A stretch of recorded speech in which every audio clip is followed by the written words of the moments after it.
Bonjour à tous. Pour commencer, je veux vous souhaiter un très bon 14 juillet. Hélas, j'ai remarqué qu'au fil du temps, cette journée était marquée d'une infâme banalité. Pourtant, elle est le cœur de notre unité nationale si chère à mes yeux. Aussi, j'ai pu constater à plusieurs reprises que la signification de notre fête nationale était jetée aux oubliettes. Vous savez qu'à mon sens, la France est très particulière, et c'est le cas pour sa fête nationale puisque celle-ci possède deux exceptions. En effet, rien dans la loi Raspail de 1880 ne laissait entrevoir de façon définitive l'événement à commémorer. Les débats parlementaires de l'époque étaient animés par deux camps. Vous aviez ceux qui estimaient qu'une commémoration de la prise de la Bastille était trop sanglante.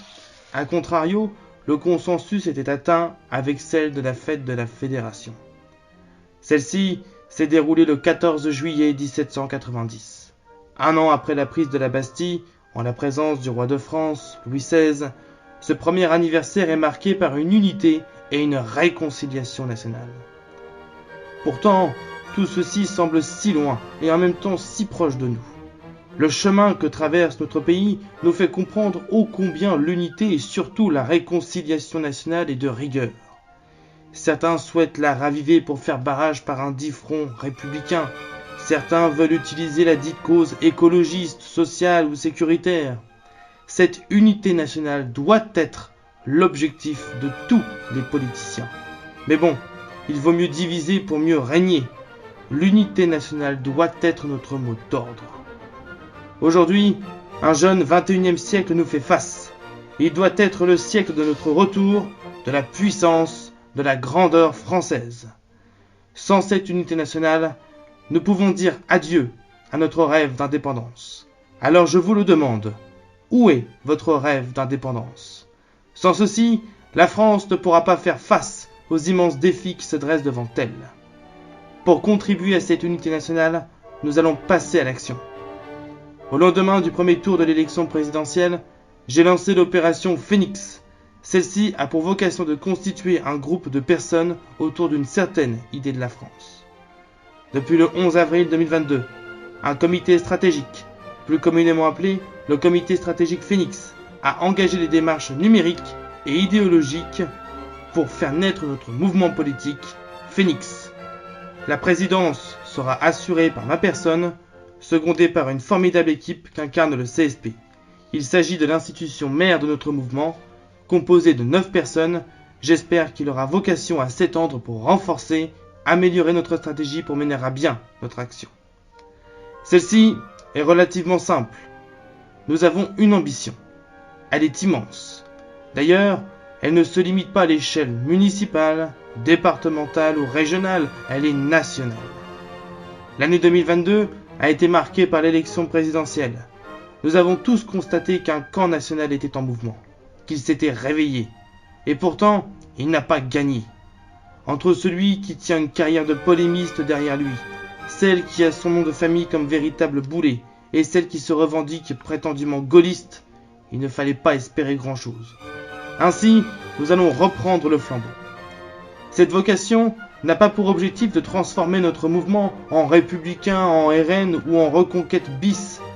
Notre mouvement sera au fil du temps transformé en un parti de gouvernement. Quelle est notre ligne politique ? La souveraineté nationale et l'amour de la patrie. Oui, voilà notre ligne. Vous pouvez mettre une étiquette sur notre visage. Après tout, nos opposants n'ont que ça à faire. Oui, nous assumons une ligne patriote pour devenir une véritable alternative devant un échiquier politique qui meurt petit à petit.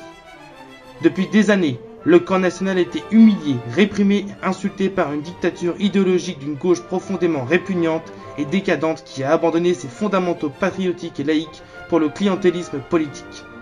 Jadis, elle était l'avocate des travailleurs, aujourd'hui, elle est l'avocate de l'écriture inclusive. Les républicains, eux, ont trahi leurs fondamentaux pour ne pas perdre les collectivités locales. Elle rend hommage au général de Gaulle alors qu'elle l'a abandonné. La droite nationale française a abandonné la France. Emmanuel Macron a été reconduit à la fonction suprême. Nous actons le résultat. Ce candidat qui ne fait pas campagne, Ce président qui achète la paix sociale dans les banlieues au nom d'un symbole religieux. Ce président qui achète la paix sociale en Corse en échange d'autonomie. Un président qui dit vouloir défendre notre histoire alors qu'à la presse mondiale, il dit vouloir la déconstruire. Un président qui a été berné par les anglo-saxons dans un accord commercial. Il promettait le chaos si Marine Le Pen était élue. Je pense qu'il a oublié l'Arc de Triomphe en 2018. Mais bon, avec cet homme, nous avons pu comprendre que les lois de la République ne s'appliquent pas partout. Bref, en le reconduisant, nous avons oublié trop vite. Nous avons oublié que la République a failli tomber. Nous avons oublié que des personnes vivent sous protection policière pour avoir critiqué une religion. Nous avons oublié qu'un professeur a été décapité parce qu'il enseignait la laïcité.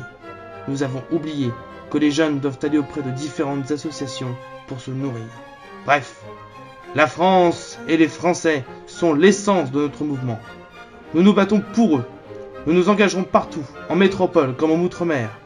Nous voulons que les Français nous fassent parvenir des idées, leurs inquiétudes. Laissez parler votre cœur. Vous et moi, nous avons un ancêtre commun, une mère commune. Le destin a voulu que nous soyons nés sur cette terre magnifique. Il a voulu que Jeanne d'Arc et Napoléon soient nos compatriotes, avec tant d'autres. Voltaire, Rousseau, De Gaulle, Blum, Clémenceau. En 21 années d'existence, j'ai vu la France se faire grignoter de part et d'autre du monde. J'ai vu les Français s'appauvrir au fil des années. J'ai vu les Français abandonnés par leurs représentants. Ils ont été insultés et méprisés. Mais rappelez-vous bien d'une chose. La France, c'est mieux qu'un rêve américain ou oriental. Elle est la lumière du monde, avec un destin qui doit être dicté par la seule volonté de son peuple.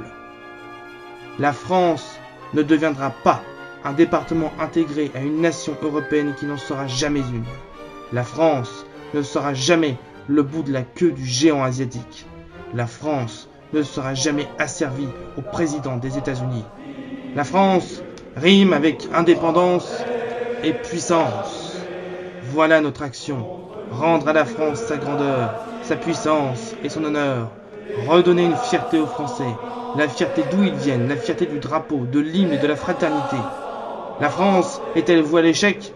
Non! La France ne cédera pas aux pressions idéologiques d'une écriture inclusive ou du YEL. La France ne cédera pas aux menaces d'une minorité qui veut la conquérir. La France ne cédera pas à une minorité qui veut importer une guerre civile anglo-saxonne sur notre sol. La France ne déboulonnera pas ses statuts. La France ne disparaîtra pas. La France gagnera avec celles et ceux qui l'aiment, et elle gagnera dans tous les domaines. Rejoignez-nous, nous avons besoin de vous, j'ai besoin de vous. La France a besoin de vous. Gloire à la nation, gloire à la République, gloire à la France!